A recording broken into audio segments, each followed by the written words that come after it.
Hello everybody, I'm Dan Murrell here with my review of Spider-Man Brand New Day. The review embargo just dropped. I'm in a hotel, which is why I'm a little quieter than usual. It's one of those times where I went to see a movie and basically had to go right to my hotel, write up the review, and record it right away. So it's late on Monday night as I'm recording this. You're watching it early Tuesday morning. But let's talk about Spider-Man Brand New Day, which is Tom Holland's fourth solo film as Spider-Man. It's director Destin Daniel Cretton's third MCU venture after directing Shang-Chi and the Legend of the Ten Rings and co-creating and directing 2 episodes of Wonder Man.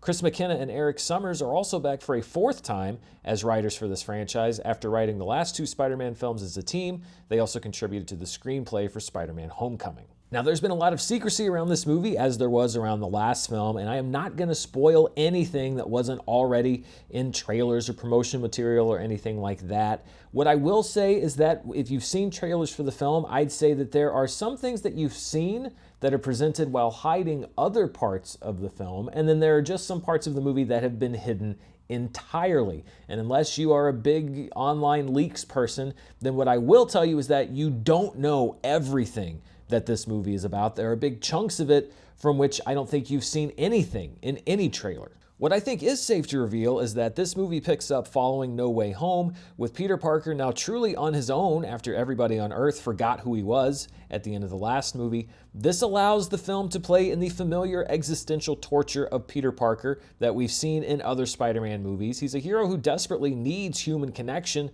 but feels duty-bound to isolate himself in order to protect the ones he loves, including Zendaya as the love of his life MJ, and Jacob Batalon as his best friend Ned. The closest thing Spider-Man has to a friend is John Bernthal's Frank Castle, aka the Punisher, and half the time they aren't really that friendly. While Spider-Man is more popular and effective than ever on the streets of New York, the toll on Peter begins to show via unprecedented surges in his spider powers, which leave him feeling out of control. And while all of this is going on, a mysterious new threat appears in New York, which challenges Spider-Man in ways that he's never faced before.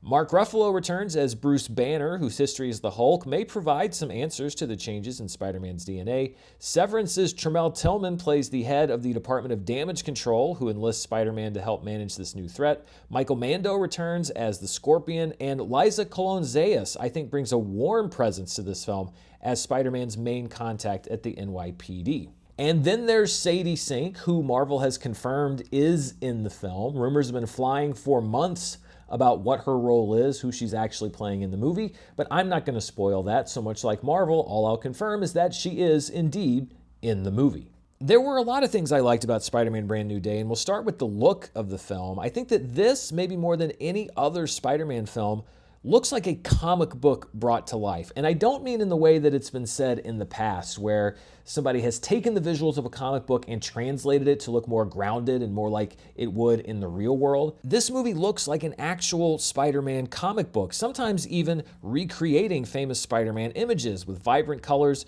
and admittedly impossible physics that have Spider-Man whipping around the city and launching himself through the air at bad guys.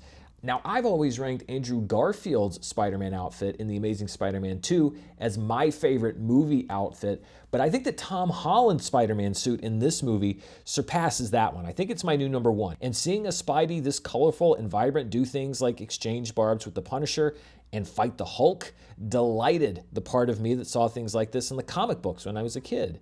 This aesthetic may be too cartoonish for some people, but I really dug it.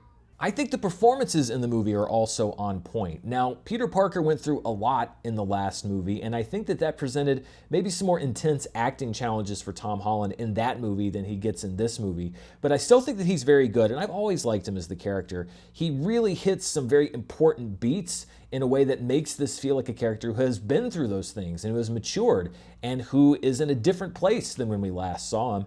And I know that this may sound like a very strange sentence, but John Bernthal provides most of the film's biggest laughs as the Punisher.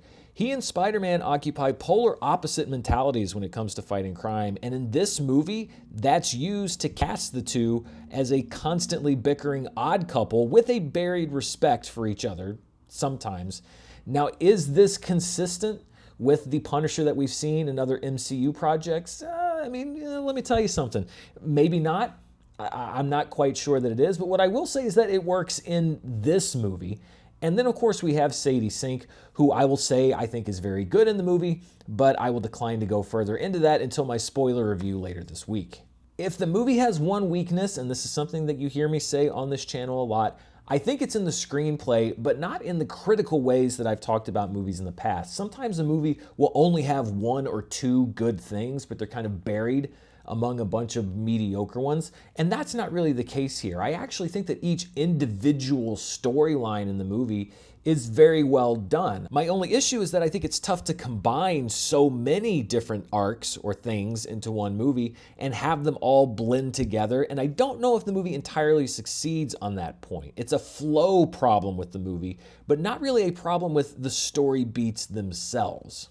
All of the previous Tom Holland Spider-Man films, and especially the last one, Spider-Man No Way Home, had the benefit of focusing mainly on Spider-Man and on his character and the people surrounding him. And there is a lot of focus, obviously, on Spider-Man in this movie, but it shares some space with introducing some other major new characters. Now, the movie is able to tie all of that together at the end, and I think in a pretty poignant way, but the journey to get there is sometimes a little bit rough. And there are a couple of things with Peter's story that I think might have gotten the short end of the stick, and I wish we could have spent a little bit more time with them. Luckily, the Peter MJ story is not one of those things. I was worried after the big stakes of No Way Home that the dilemma of being forgotten by the person you love most in the world would be resolved too easily, but it's not. It's a complicated situation, and I liked how the film dealt with it, with one scene in particular between Peter and MJ packing a really heavy emotional punch, and that scene's really anchored by Zendaya, who I think is good throughout the film, but particularly in that scene.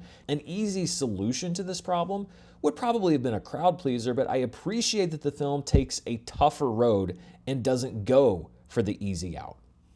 Now, I've said before on the channel that I'm not a huge fan of doing out-of-the-theater reactions. Nothing against people that do enjoy doing them. It's just not really for me because I like having more time to process the movie and really put my thoughts in order. But what you're watching is essentially an out-of-the-theater reaction because I got out of the movie around 9:15 last night. The review embargo is this morning at 8 a.m. and I do have to sleep and I don't want to be recording a review at 4 o'clock in the morning in a hotel room.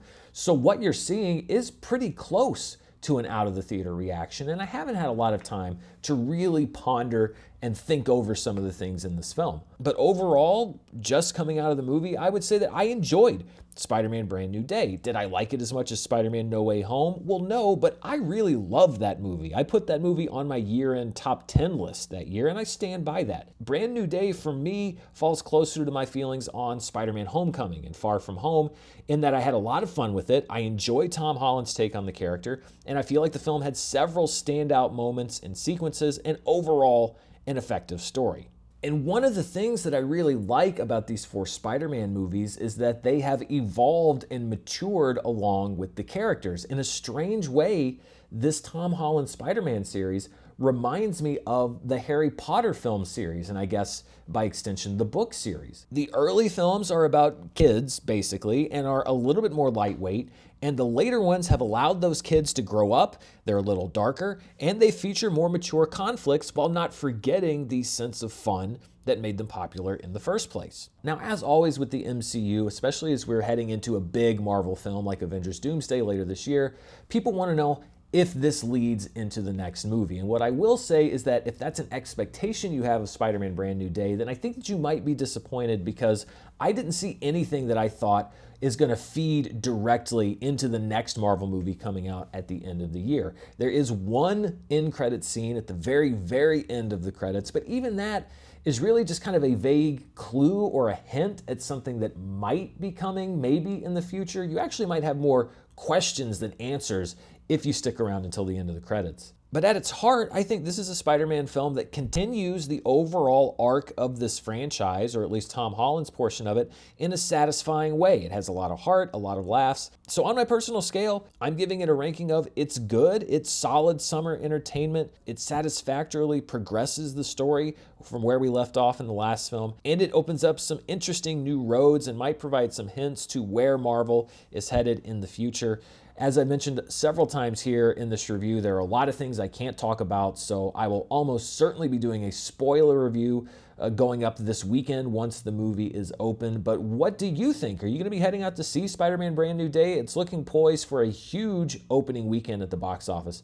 Let me know down in the comments below. And as always, stay tuned right here for the latest in movie news, reviews, box office, and more. Until next time, stay safe, and I'll see you then. Bye.